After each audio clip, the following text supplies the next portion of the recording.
शुद्ध मन सुख मत खमाओ, पग पग पर आनंद पावो जी, पग पग पर आनंद पावो जी। यह पर्व संवत्सरी आया, तपस्यारों में अटा अपन तपस्या ऐसा 15-16 अटाया है तो हमारे हाथे गाँव तो आप सब ने भी अनुमोदना भेजी। बच्ची आते ना, कोई उपवास करिया, बेला करिया, तेला करिया, दो उपवास का फल लेना रहे तो साथ है एक ही लाइन, तपस्यारो मेलो लायो, तपस्यारो मेलो आयो। ओ श्री संग में हर्ष सवायो जे, श्री संग में हर्ष सवायो जे। महापर्व संवत्सरी आया, तप जपरी जड़ियां लागी, तप जपरी जड़ियां लागे। दान देवे बड़ भागी जी, दान देवे बड़ भागी जे। महापर्व संवत्सरी आया, सर्वज्ञ सर्वदर्शी चरम तीर्थंकर अहिंसा के अवतार विश्व वंदनीय शासनपति श्रमण भगवान वर्धमान महावीर के पावन चरणों में कोटि कोटि वंदन। हृदय की अनंत अनंत आस्था के केंद्र, संयम धन के दाता, संसार सागर से तिरने का सन्मार्ग बताने वाले पूज्य गुरु भगवान श्रमण सूर्य दिव्य विभूति 1008 श्री मर्दर केसरी मिश्री मलजी महाराज साहब के पावन चरणों में कोटि कोटि वंदन। साधना अहिंसा दिवाकर लोकमान्य संत शेरे राजस्थान वरिष्ठ प्रवर्तक पूज्य गुरुदेव श्री रूपचंद जी महाराज साहब के पावन चरणों में कोटि कोटि वंदन। मरुदरा भूषण संत शिरोमणि पूज्य प्रवर्तक गुरुदेव श्री सुकन मुनि जी महाराज साहब, साधना की प्रतिमूर्ति गुरुवरिया माँ सती श्री सज्जन कंवर जी महाराज साहब के पावन चरणों में कोटि कोटि वंदन। धर्म प्रेमी बंधुओं, पर्युषण पर्व का 8वां दिवस उपस्थित हुआ और 8 दिन के अंदर आपने सम्यक प्रकार से धर्म की साधना की। आज का यह 8वां दिन और पर्युषण पर्व हमें संदेश देता है, शांत रहो। कैसे रहो? शांत रहो और आत्मा की कसायों की उपशांति हो, आत्म भाव में रमण करो। हमारे यहाँ पर 8 दिन के पर्युषण पर्व में जप का, तप का, दान का, जो मोक्ष के 4 मार्ग हैं, दान, शील, तप और भावना, सबकी आराधना हुई है यहाँ पर और सबको बहुत बहुत साधुवाद है। इन पर्युषण महापर्व के 8 दिनों के अंदर इन 8 की संख्या को मंगलिक मांगा। 8 की संख्या को क्या माना है? मंगल 8 होते हैं। मंगल कितने होते हैं? 8। सिद्धों के गुण कितने हैं? 8। और प्रवचन माता भी 8 और संयम के भेद भी 8, योग के अंग भी 8, आत्मा के रुचक प्रदेश भी 8 और कर्म भी 8, सिद्धियां 8, धर्मानुरागी के गुण 8, नमोपति के पट कितने हैं? क्या बात है, क्या ठाट है। 8 दिन का यह पर्व पर्युषण आया जिसको हमने मनाया और इसमें बताया कि करणीय कार्य में साधु को केश का लोच करना। क्या करना? हाँ, यह अग्नि परीक्षा है बंधुओं। साधु की अग्नि परीक्षा है, कष्ट सहिष्णुता का यहाँ पर और उनकी धैर्य की परीक्षा होती है। तो केश लोच और सांवत्सरिक प्रतिक्रमण, आज संवत्सरी है, प्रतिक्रमण और वो भी सच्चे दिल से मिच्छामि दुक्कडम देना, सरलता पूर्वक पापों की आलोचना करना। इसलिए मैं ये कहना चाहूँगी कि समय तो ज़्यादा होगा, आपके पाँव भी बैठे बैठे दुखते होंगे, लेकिन मैं एक छुट्टी दे दूँगी आपको कि आप पाँव ऊपर नीचे कर सकते हैं। आपको जैसा अच्छा लगे, आप चाहे कि मेरा पाँव यहाँ ऊपर आना चाहिए तो कर सकते हैं, कोई बात नहीं। आप अपना आसन बदल सकते हैं, लेकिन उठ कर ना जाइए, क्योंकि आज आलोचना करनी है। क्या करनी है? आलोचना। और आलोचना के लिए उत्तराध्ययन सूत्र के 29वें अध्ययन के अंदर बताया कि आलोचना से माया, मिथ्या दर्शन, शल्य और निदान, ये जो 3 शल्य होते हैं, आलोचना करने से तीनों शल्य निकल जाते हैं। अगर शल्य नहीं निकले और हमने तपस्या कर ली, संवत्सरी मना ली, पर्युषण मना लिया और शल्य अंदर रह गए, तो भी कल्याण होने वाला नहीं है। इसलिए संवत्सरी के दिन आपको आलोचना करनी बहुत जरूरी। ठाणांक सूत्र के ठाणे के अंदर बताया, आलोचना करके मरने वाला जीव देव गति में जाता है। कहाँ जाता है? और हमें कहाँ जाना है? हाँ, जाना तो मोक्ष में है, लेकिन यहाँ पर मोक्ष अभी मिलने वाला नहीं। उच्च जाति के देव गति में जाए, फिर मनुष्य का जन्म मिले, महावीर का धर्म मिले, और फिर हम कहाँ जाए? मोक्ष में। तो विशाल रिद्धि वाला, लंबी आयु वाला उच्च जाति का देवता होता है। उनके दर्शन प्रिय लगते हैं, उनकी वाणी भी क्या लगती है? प्रिय लगती हैं। और बिना आलोचना किए हुए मरने वाला जीव दुर्गति में जाता है और या निम्न योनि में देवन में जाता है। वो बोलता है तो किसी को अच्छा नहीं लगता है। मनुष्यों में भी आपने कहीं देखा होगा, एक व्यक्ति बोलता है तो बहुत अच्छा लगता है, एक व्यक्ति बोलता है तो 2-4 शब्द ही बोलते हैं, लेकिन बाजू वाला कहते हैं मुंह बंद करके बैठे तो ठीक है, ये क्यों बोल रहा है बिना मतलब? इनको बोलने की जरूरत नहीं। और अगर बोलता है, वो देव भी बोलता है, तो 4-5 देवता एक साथ में खड़े होकर कहते हैं, माँ भाष देव, हे देव तुम मत बोलो, तुम्हारी बात कोई सुनने के लिए तैयार नहीं है। ऐसा क्यों होता है? कि उसने पहले जन्म में आलोचना नहीं की, इसलिए आलोचना करना अत्यंत आवश्यक है। और शक्ति अनुसार तप करें। शक्ति के अनुसार क्या करें? आपका शरीर अलाउ करता हो तो आप आइंदिल करो, एकासन करो, व्यासन करो, उपवास करो, बेला तेला करो। लेकिन इंद्रियों में क्षीणता आए और भूख प्यास के कारण अगर उद्विग्नता आए, इंद्रियों के अंदर हानि हो, योग क्रियाओं में, धर्म क्रियाओं में विघ्न पड़ता हो, तो ऐसी तपस्या ना करे। क्षमा भाव को धारण करे। कौन से भाव को? यह अत्यंत जरूरी है, यह अत्यंत महत्वपूर्ण कृत्य है। क्षमा धर्म से कषायों की उपशांति होती है। पर्युषण को सार्थक करना है तो कषायों की उपशांति नहीं की तो पर्युषण सार्थक होने वाले नहीं है। से उट्टिये सुवा, अणुट्टिये सुवा, सुसमय माणे सुवा पवेगी। जो धर्म में उठे हुए हैं, तत्पर हैं, या जो नहीं हैं, उनको भी निम्नलिखित बातों का पालन करना चाहिए। संति, शांति रखना। संति का मतलब क्या है? शांति। विरति, व्रतों का पालन करना, जो आप सब कर रहे हैं, आज सब कर रहे हैं। शांत रहना है, क्योंकि आप थानक में जितनी देर रहोगे और हमारे सामने रहोगे तो कोई गाली गलौज करेंगे नहीं और शांति से रहेंगे। नींद आवे तो ले लेना भले, कोई बात नहीं, लेकिन उत्तेजना नहीं आनी चाहिए। क्या नहीं आनी? हाँ, व्रतों का पालन करना, विषयों का त्याग करना, कषायों का सम और भोगों से दूर। ब्रह्मचर्य व्रत की आज क्या रखनी है? पालना करनी है, आराधना करनी है।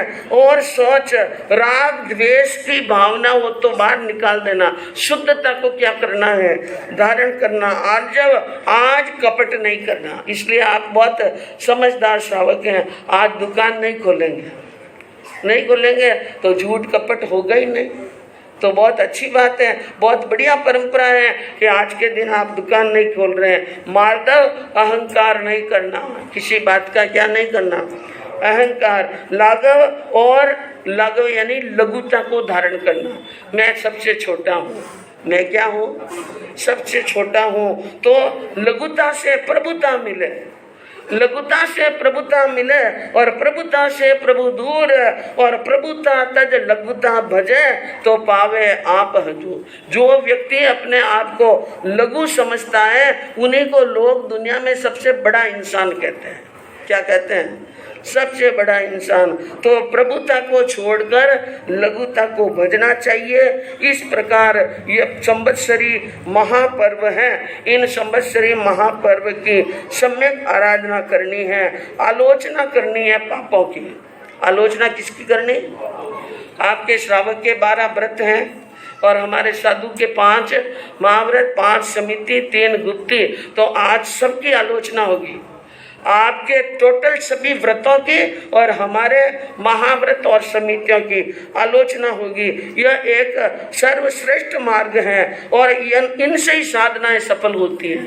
इनके बिना साधना सफल होने वाली नहीं है। पुराना मैल निकालना और कोई जातिवान कुलवान, जिसको हम अपनी भाषा में कह सकते हैं खानदान, ऐसा जातिवान कुलवान खानदान वाला होता है, वही आलोचना कर सकता है। आलोचना करने से अहम भाव कम होता है, हृदय कोमल होता है, पाप का पश्चाताप होता है, गुण मजबूत होते हैं और बड़ों की साक्षी से, गुरु की साक्षी से, धर्म स्थान पर की हुई आलोचना हमारे बहुत सारे कर्मों की फटाफट क्या करेगी, निर्जरा करेगी। तो बंधुओं, आलोचना और क्षमा धारण करना। हमारे यहाँ पर जैन साहित्य के अंदर एक सुंदर दृष्टांत आता है, जिसके अंदर क्षमा के भाव का वर्णन आता है। वीत भय पाटन नगर के अंदर एक उदय नाम का राजा था और जिनके मंदिर के अंदर एक पुजारिन थी जो कुब्जा थी। कुब्जा में समझते हैं, कुबड़ी, थोड़ी कुबड़ी थी और थोड़ी कुरूप भी थी, लेकिन बड़ी सेवा परायण थी और महारानी के महल में आया जाया करती थी। और रानी साहब का जो महल था, उनके बिल्कुल सामने झरोखे से एक धर्मशाला दिखाई देती थी। उन धर्मशाला के अंदर एक व्यापारी रुका हुआ था। वो व्यापारी अचानक किसी कारण से बीमार हो गए। क्या हो गया? बीमार हो गया। लेकिन वो धर्म में इतना दृढ़ था, बीमार होते हुए भी सुबह समाई करना, शाम को समाई करना, प्रतिक्रमण करना, सारी क्रिया करता था। तो उदय राजा की महारानी पटरानी ने देखा, ये जो सामने वाली धर्मशाला में जो व्यापारी रुका हुआ है वो स्वाधर्मी भाई है। क्या है? स्वाधर्मी। लेकिन रानी ने ये भी अनुभव कर लिया कि ये कुछ बीमार चल रहा है, इसलिए अपनी उन दासी को कहा, जाओ वो जो धर्मपरायण सुश्रावक हैं उनकी थोड़ी सेवा कर लो। उनकी क्या करो? सेवा, पानी की, खाने की सेवा कर लो, दवाई वगैरह दो, थोड़ा स्वस्थ हो जाए। तो उसने सेवा की रानी की आज्ञा से और वो श्रावक क्या हो गए? स्वस्थ। और श्रावक जी बड़े ज्ञानी थे, समझदार थे और पहुंचे हुए थे। उनके पास में एक जड़ी बूटी थी। उन्होंने सेवा करने वाली दासी को वो जड़ी बूटी दी और कहा, इस जड़ी बूटी का तुम सेवन करोगे तो तुम्हारी कूब दूर हो जाएगी। और कैसे सेवन करनी वो विधि बता दी।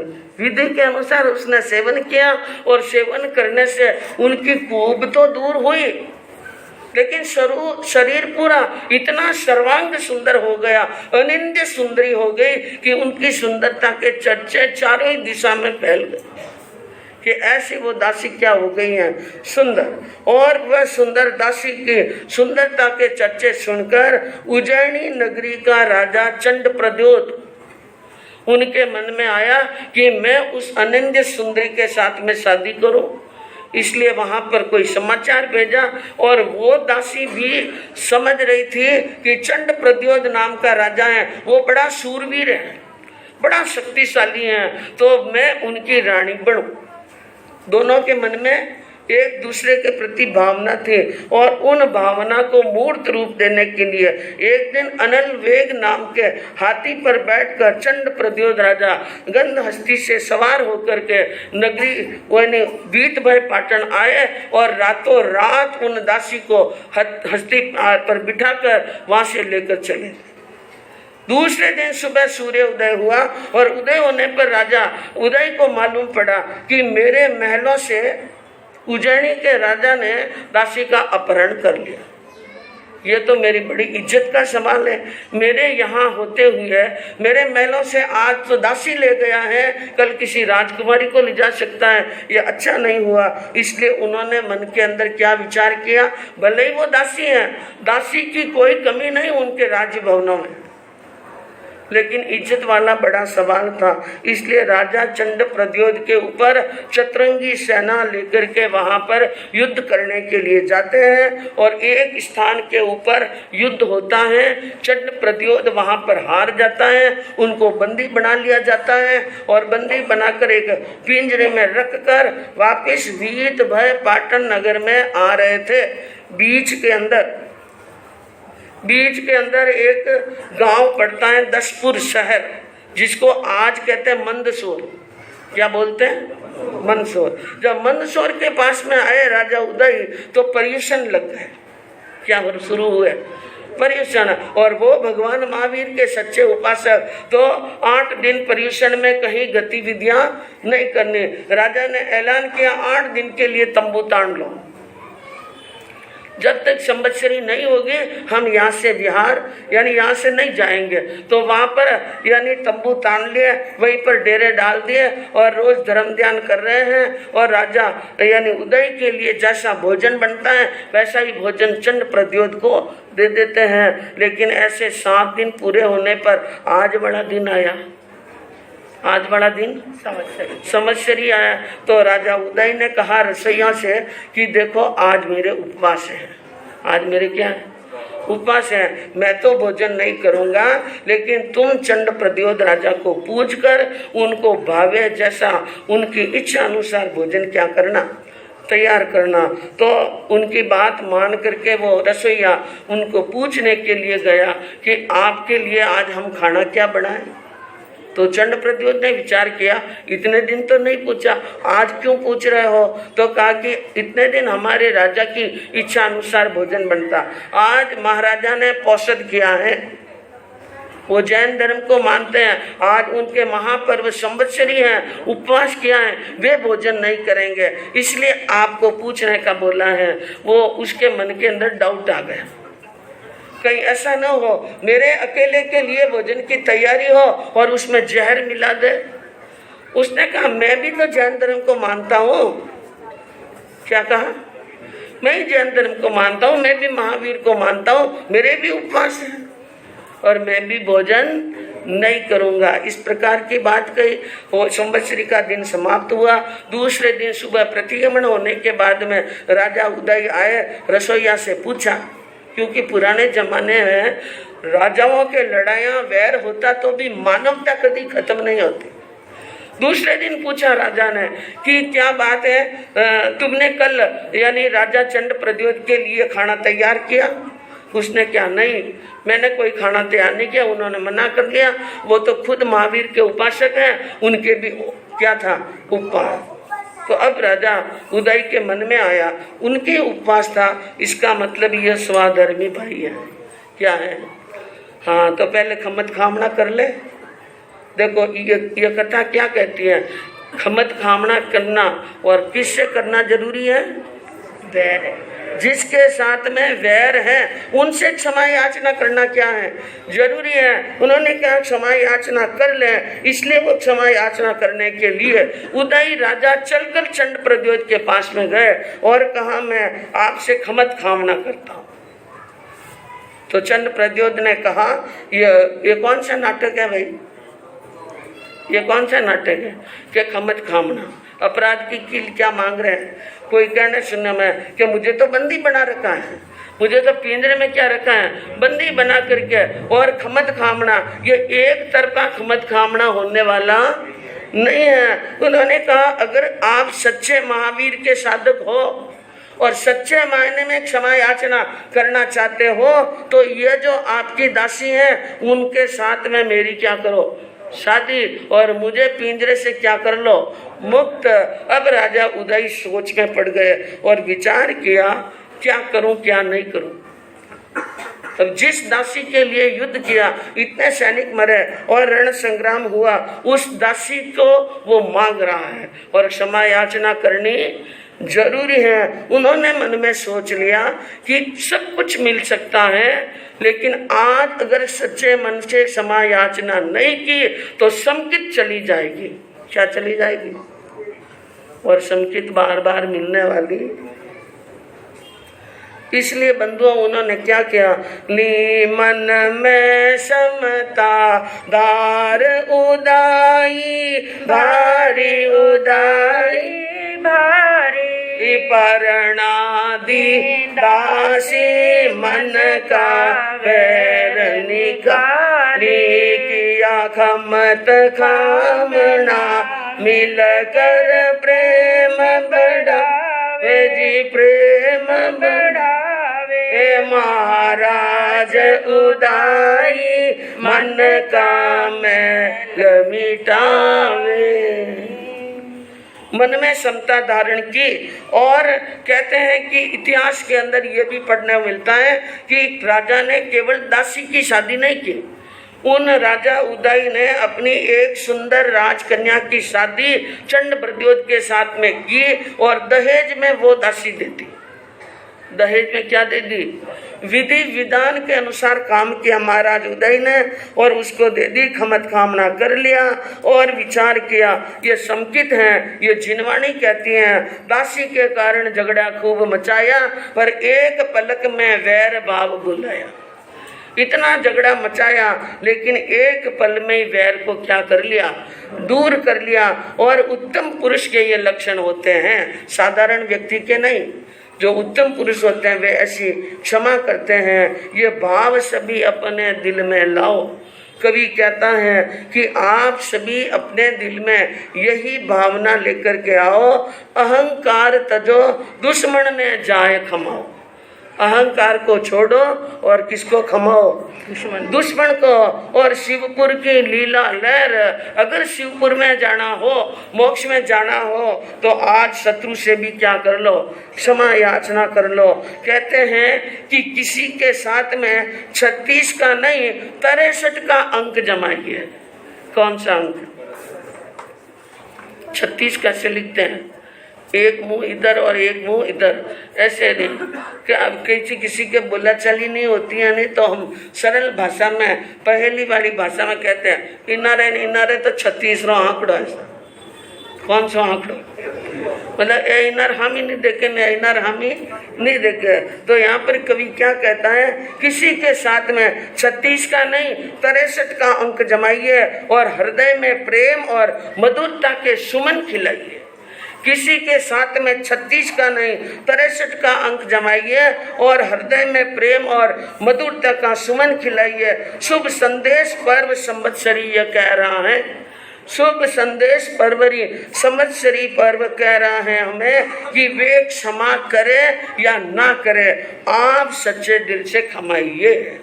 आप सच्चे दिल से क्षमाइए। लेकिन आज की बहुत बड़ी समस्याएं हैं। आज समस्या बनी जिंदगी, आज समस्या बनी जिंदगी। चारों तरफ अंधेरा है, बारूद के ढेर पर धरती का आज सवेरा है। लोग बारूद के ढेर पर बैठे हैं, अंदर कसाया हैं, भूखी धरती, प्यासी नदियां, सागर का अवशोषण है, अराजकता भी बड़ी यहाँ पर, जीवन का कुपोषण है। मानवता की हत्या कर वह बन मानुष बन जीता है। महापुरुषों के उपदेशों को घोट घोट कर पीता है। चाहे महापुरुष के उपदेश हो, चाहे आगम की वाणी हो, चाहे गीता का संदेश हो, सुन करके पी जाता है लेकिन अपनी आत्मा पर अजमाता नहीं है। बेढंग चाल बनी है इसकी इस दूरंगी नीति की, जिसे ठीक करने आया पर्व संवत्सरी प्रीति की। यह पर्व संवत्सरी प्रेम का पाठ पढ़ाने आया है। अपराध के लिए क्षमा मांगनी है, औरों की भूलों को माफ करना है, मैत्री का भाव बढ़ाना है और पावन गंगा के भागीरथी बनकर क्षमा दान देना है और क्षमा दान लेना है। इस प्रकार हम आज संवत्सरी महापर्व मनाएंगे और इसके अतिरिक्त मैं यहाँ पर श्री संघ हनुमंत नगर के पदाधिकारियों ने जो सुंदर सूझबूझ से व्यवस्था बनाई है और बना रखी है। सूर्य उपाध्याय गुणधामे सर्व साधु गण प्रणम सरस्वती सदगुरु उरलाओ कृष्ण यश पवनो वर चाओ कृष्ण गुण गाओ ओ मेरी जान।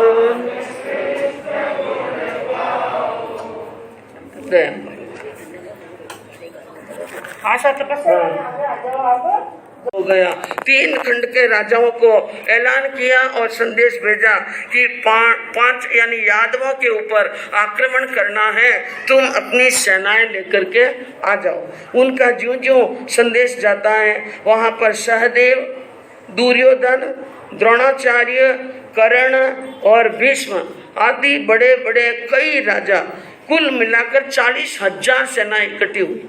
कितनी? क्योंकि ये महाभारत से भी बड़ा युद्ध था। जो महाभारत का युद्ध हुआ पांडवों और कौरवों के बीच में है, उसमें भी संपूर्ण भारत के राज्य के सभी राजा एक साथ में रण क्षेत्र में आए और यहाँ पर 3 खंड के राजा जरासंध के और श्री कृष्ण के बीच में युद्ध होगा। तो ये भी संपूर्ण भारत का युद्ध था। 40,000 सेनाएं और एक अक्षुणी सेना स्वयं जरासंध की थी। सभी वहां पर आते हैं और यहाँ पर नारद बीच में एक जगह आए। उन्होंने देखा कि जरासंध लड़ने की तैयारी, पूछा किससे लड़ने के लिए जा रहे हो? कि यादवों से। लेकिन जिस समय वो रवाना हुआ जरासंध, शकुन अच्छे नहीं हुए। नारद ने कहा था कि आपके शकुन अच्छा नहीं है, इसलिए अच्छे शकुन लेके जाओ, नहीं तो यह 3 खंड की शाह भी जा सकती हैं। लेकिन कहते हैं कि नारद की बातों को लोग यूं ही उड़ा देते थे कि ये तो गप्पी हैं और इनकी ज्यादा बातें नहीं सुनने। अपमान किया नारद का और नारद सीधे चले गए द्वारिका में और वहां जाकर के श्री कृष्ण बलभद्र को कहा कि आपके ऊपर आक्रमण करने के लिए 3 खंड का राजा आ रहा है। श्री कृष्ण को जोरदार क्रोध आया। बिना सूचना दिए लड़ाई की बिना सूचना दिए अचानक आ धमकना ये अच्छी बात नहीं है। इसलिए श्री कृष्ण जी ने नारद जी की खबर सुनकर जरासंध के ऊपर आक्रमण करने के लिए उन्होंने भी तैयारी की। और युद्ध की तैयारी के अंदर कहते हैं उनके साथ में कौन कौन थे? 10 दसार जो उनके सगे बड़े पिताजी वगैरह, और नेमनाथ, आरिष्ट नेमी, दृढ़ नेमी, सत्य नेमी, अनादृष्ट कुमार, निषद कुमार, जयसेन कुमार, मुकलक और तेजसेन, महाजय, गौतम, मेघ, शिवानंद, विश्वसेन और 56 करोड़ यादव। कितने यादव हो गए? 56 करोड़। 18 कुलकोटी यादवों से संख्या बढ़कर 56 करोड़ तक चली गई। वे सभी यादव मिलकर के पूरी तैयारी के साथ में वो भी युद्ध करने के लिए आ रहे हैं। उग्रसेन आदि राजा भी वहां पर पहुंच गए और कहते हैं मामा के, बुआ के, अपने रिश्तेदार जो जिनके रिश्तेदार थे श्री कृष्ण के, वो मामा के लड़के, बुआ के लड़के और अपनी ससुराल वाले, जिसमें 16,000 रानियां किसके? श्री कृष्ण जी के और 54,000 बलभद्र जी के। तो इतनी ससुराल हैं। उन सबको समाचार गए कि जमाई साहब लड़ने के लिए जा रहे हैं। तो सबको कहाँ जाना है?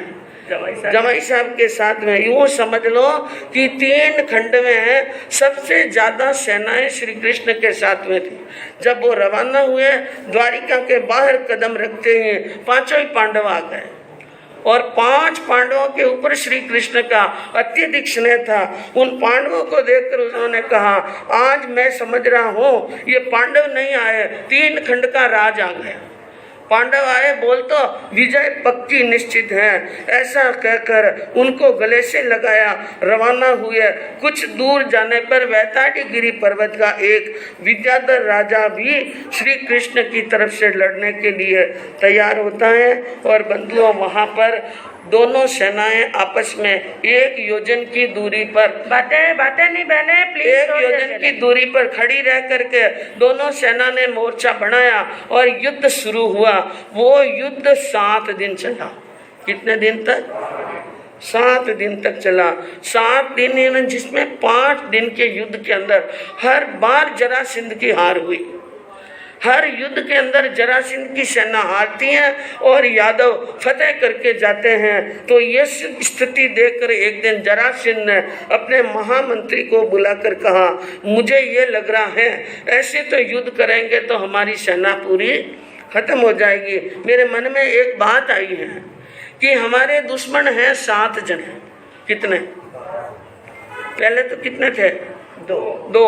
एक तो बलभद्र, एक श्री कृष्ण। लेकिन 5 दिन के युद्ध में 5 पांडवों ने वो घमासान किया। चाहे वो अर्जुन का तीर हो, चाहे वो भीम की गदा हो, और चाहे युधिष्ठिर के बाण हो, किसी को नहीं बख्शा, किसी को नहीं छोड़ा। इसलिए 5 पांडव भी उनकी आंखों के सामने आ गए। 5 पांडव, बलभद्र और श्री कृष्ण, इन 7 को बुला दो और युद्ध को विश्राम दे दो। और ये संदेश लेकर जब महामंत्री वहां पर गए, द्वारिका के राजा समुद्र विजय जी के पास में ये बात कही कि वो विष्टाला करना चाहते हैं, यानी प्रेम संधि करना चाहते हैं। तो समुद्र विजय जी ने देखा कि अब क्या संधि करें। 5 दिन के युद्ध में हमने विजय प्राप्त कर ली और अब तो विजय हमारी ही होगी, ये निश्चित है। इसलिए उन्होंने कहा हम संधि करने वाले नहीं। और संधि भी यह तो तुम 5 नहीं 7 को मांग रहे हो, इन 7 को नहीं भी मांगो तो भी हम संधि करने के लिए तैयार नहीं है। ऐसी बात सुनकर मंत्री वापिस आता है और वो कहता है अपने राजा जरासंध को कि महाराज मेरी अर्ज सुनो, मेरी विनती सुनो, तो फुल स्टॉप लगा दो इस युद्ध के। न वे 5 आएंगे न वे 2 आएंगे, कोई आने के लिए तैयार। और किसकी हिम्मत की यादवों के सामने बोले।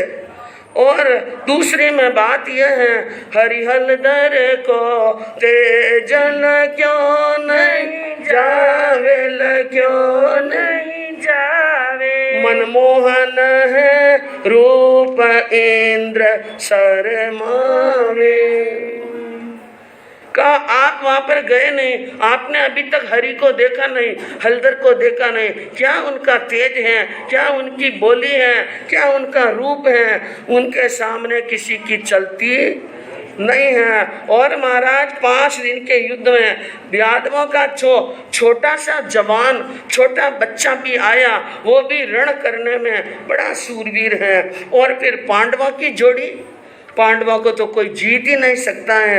और बलवंत विद्याधर उनके पक्ष में, अनादृष्ट कुमार जैसा सेनापति हो तो कौन देख सके, सामने नहीं चल सकती है। और भी कई सुबट आया और सब आपके सुबट यहाँ पर नाम खुटा कर गए हैं। और आपकी भेजी हुई जो देवी जरा, वो भी जक मारती चली गई, उसका भी कुछ नहीं चला।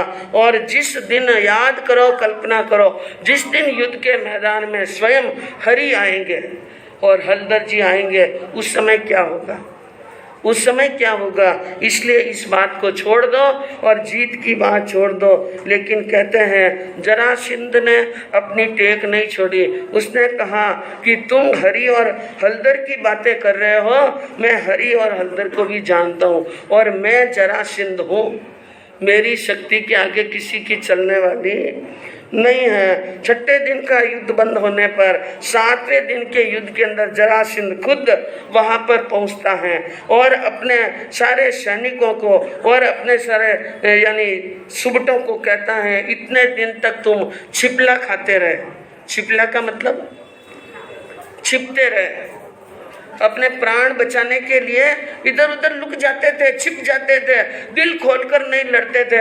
आज मैं आया हूँ, आज लड़ाई होगी। लड़ाई तो क्या होगी, आज होगी। और आज मैं बताऊंगा कि कैसे यादवों को जीता जाता है। और वहां पर जिस समय यह ऐलान हुआ कि स्वयं जरासंध आ रहे हैं, तो यादवों की तरफ के संपूर्ण राजा, चाहे 10 दसार हो, चाहे 5 पांडव हो, चाहे हरि हो, चाहे हलधर हो, और चाहे कुछ भी हो, सब के सब वहां पर मोर्चे पर आ गए और युद्ध शुरू हुआ।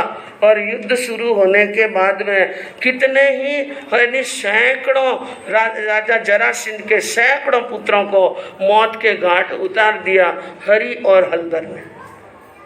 और फिर आया उसको जरासंध को क्रोध और अपने चक्र को याद किया। किसको याद किया? चक्र को। और चक्र को याद कर उन चक्र को पूजा अर्चना कर भेज दिया चक्र को, जाओ और मेरे शत्रु का सिर काट करके लाओ। किसका सिर काटो? शत्रु का। क्रोध में भरा हुआ जरासंध उनको चक्र को भेजा और चक्र सर सर करता हुआ आकाश में चढ़ा। और यह लास्ट शस्त्र होता है।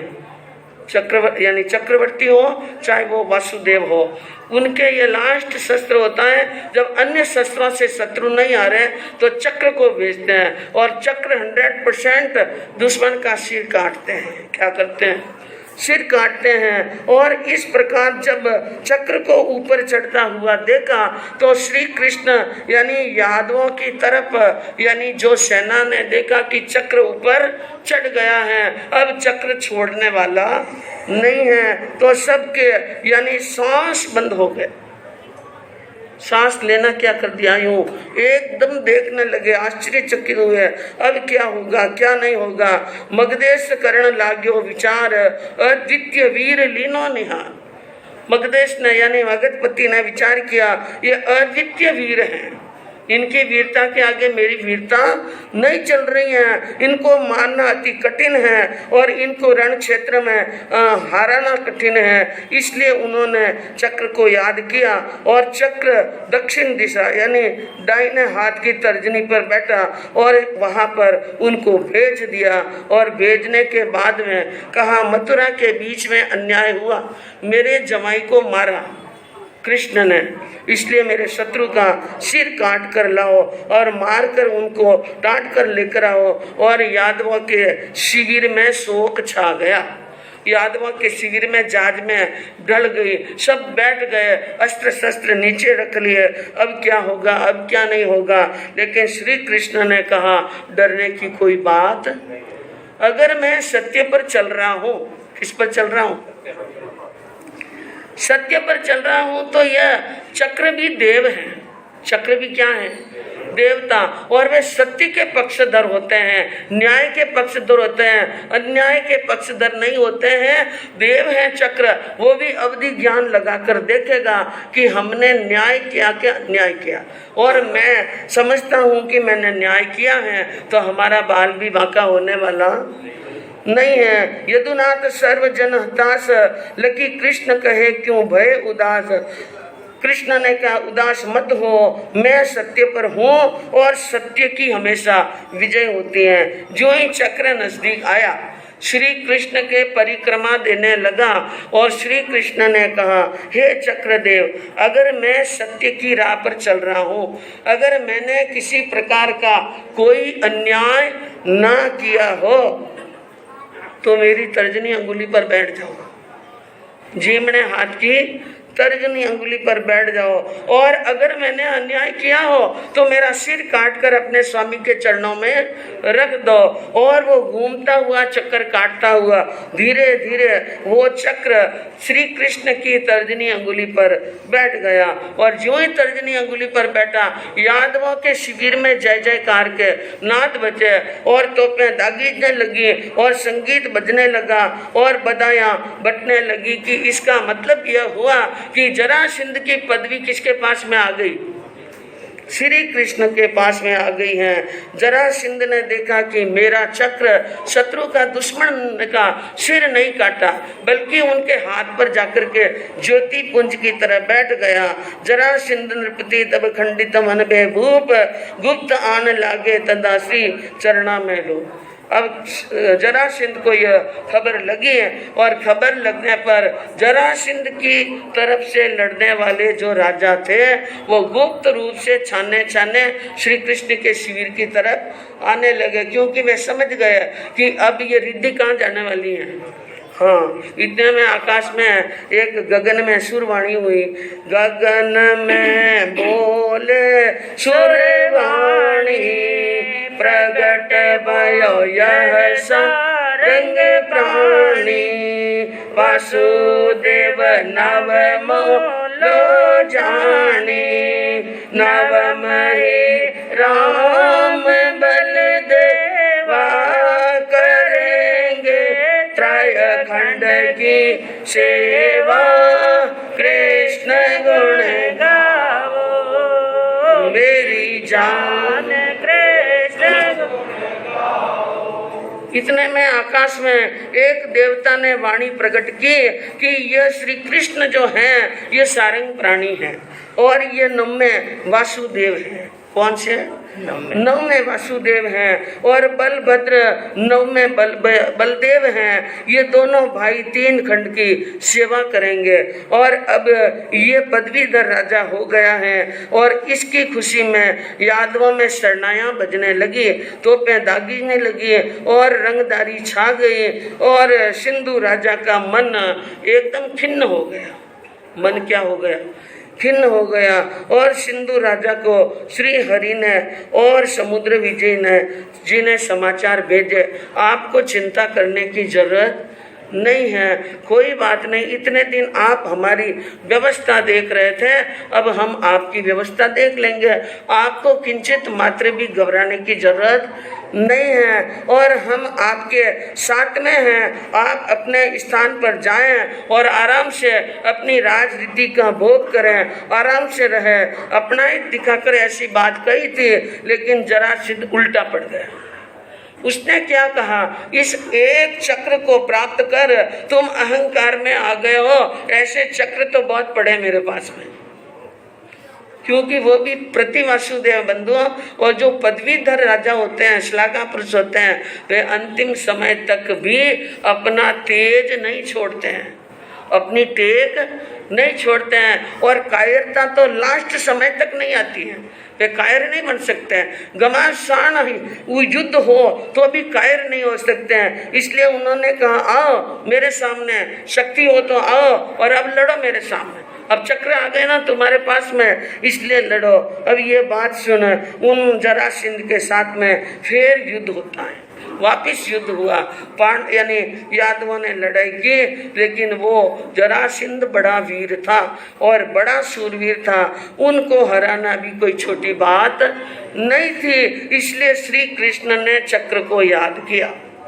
किसको याद किया? चक्र को। और कहा, चक्र को आदेश दिया जाओ, जरासंध का सिर काट करके लेके आओ। और चक्र वहां पर गया, और चक्र गया तो जरासंध ने गुस्से में चक्र पर मुक्की मारी। क्या मारी? मुष्टि का प्रहार किया। चक्र ने 2 रूप धारण किए, एक इधर गया पूर्व में, एक पश्चिम में गया, और दोनों ही घूमते घूमते आए और आकर के जरासंध के गले के पास में आकर दोनों ही इकट्ठे हो गए, तो उनका गला कट गया। किसका? जरासंध का। और चक्र के ऊपर जरासंध का मस्तक आ गया, और वो मस्तक भिजा करके उन यादवों को दे दिया। लेकिन फिर भी जरासंध का धड़ लड़ रहा है, सिर कटने के बाद में भी लड़ रहा है, क्योंकि खूब अमृत पिया उसने, खूब विद्या सीखी। उनकी छाती में आंखें निकल गई। कहाँ निकल गई? छाती में। और अब जो लड़ाई कर रहा है जरासंध, गाजर मूली की तरह लोगों को काट रहा था और सेना का सर्वनाश कर रहा था। उस समय आए नारद और कहा, श्री कृष्ण, ऐसे तुम जरासंध को नहीं जीत सकते हो, ये परम वीर हैं, परम शक्तिशाली हैं, इनको नीचे गिराना, इसके धड़ को नीचे गिराना तो तुम एक बाण इनकी आंख में मारो। छाती में जो आंखें निकली ना, उन सीने में एक बाण छोड़ो, दोनों आंखें में छोड़ दो, फिर नीचे पीड़ो। फिर श्री कृष्ण ने 2 तीर ऐसे छोड़े तो जरासंध की छाती की आंखों में तीर लगे और धड़ क्या पड़ गया, नीचे पड़ गया। और नीचे पड़ने पर श्री कृष्ण ने कहा, वाकई में जरासंध बड़े वीर थे। जरासंध बड़ा क्या था, वीर था और बहुत सूरवीर था और अंतिम समय तक कायरता नहीं धारण की। उनका ससम्मान राजकीय ठाट के साथ में दाह संस्कार किया गया। और सिंधु विजय राजा ने सभी राजाओं को, जो 3 खंड के राजा थे, जो जरासंध की तरफ से लड़ रहे थे, उनको कहा कि तुम्हें दुखी नहीं होना है, तुम्हें किसी प्रकार का टेंशन चिंता नहीं करनी है, आप हमारे हो और हम आपके हैं, आप अपने अपने राज्य में आराम से जाओ, आराम से रहो, कोई प्रकार का कोई दुख तकलीफ हो तो आप हमें कह सकते हो और हम आधी रात का भी आपकी सेवा में क्या रहेंगे। हाँ जी, इस प्रकार इतनी अपनाई, इतना प्रेम, इतना स्नेह जलाया कि 3 खंड के राजा उनके अधीन हो गए और कई वर्षों तक उन्होंने 3 खंड में यात्रा कर सभी राजाओं को अपनी आज्ञा मनवाई और फिर उसके बाद में वापिस द्वारिका नगरी के अंदर पधारते हैं। और अब श्री कृष्ण क्या बन गए हैं, वासुदेव। हाँ, जीत्यो नरेश्वर गुण नीलो, बलिहारी लो, बलिहारी लो, भाई सुभद्रा वीर वारी लो। श्री कृष्ण की विजय हुई, 3 खंड का राज्य प्राप्त हुआ और यादवों में बधाइयाँ बटने लगी। महादेव की और वसुदेव जी को लोग बधाई दे रहे हैं और यादवों को बधाई दे रहे हैं और सभी प्रकार से सुख शांति हुई और युद्ध का यानी विश्राम हो गया, युद्ध समाप्त हो गया। अपने अपने स्थान के ऊपर सभी राजा चले गए और कहते हैं कि वासुदेव होते हैं ना, वे अपनी शक्ति का प्रमाण देने के लिए 1 योजन लंबी, 1 योजन चौड़ी और 1 यानी 4 अंगुल जाडी, एक जो पृथ्वी शिला होती है, शिला, उनको एक हाथ से धरती से ऊपर उठाते हैं 4 अंगुल जितनी, कितनी, तो इतना बल है। इसका मतलब वो वासुदेव हैं, ये प्रमाण है। तो 1 योजन में 4 कोस, 4 कोस लंबी, 4 कोस चौड़ी और 4 अंगुल मोटी जाटी, ऐसी जो शिला होती हैं उनको धरती से एक हाथ से उठाकर 4 अंगुल ऊपर लेते हैं। इतना भुज बल बताया और नगरी द्वारिका में जय जयकार होने लगे और इस प्रकार यादवों के उस परिवार में श्री कृष्ण की सवारी सज धज करते हुए जाती हैं। यह तो आपके सामने जन्म से लेकर वासुदेव के पद तक का यानी वर्णन सुनाया और उसके बाद में भी श्री कृष्ण का जीवन कोई इतना सही नहीं है। उनका जीवन बहुत लंबा चौड़ा है। उनके कई संत और कई कवि उनके गुण गाते हैं और उनकी कई प्रतिभाएं हैं। उन प्रतिभाओं के अनुसार तो अभी 8 दिन में कोई पूरा नहीं होता है, 8 महीने भी गा ले तो भी पूरा नहीं होता है। लेकिन अंतगढ़ सूत्र के अंदर उनके अंतिम समय का वर्णन भी अरिष्ट नेमिनाथ भगवान के द्वारा किया हुआ वर्णन आपने सुना है। तो इस प्रकार आपके सामने 8 दिन तक श्री कृष्ण चारित्र का वांचन हुआ, अंतगढ़ सूत्र का वांचन हुआ, पर्युषण महापर्व की महत्ता और कल्प सूत्र के 10 कल्पों का वर्णन बताया गया कि कब कब कौन कौन सा कल्प चलता है। तो आज और कल सामूहिक समाया शुद्ध मन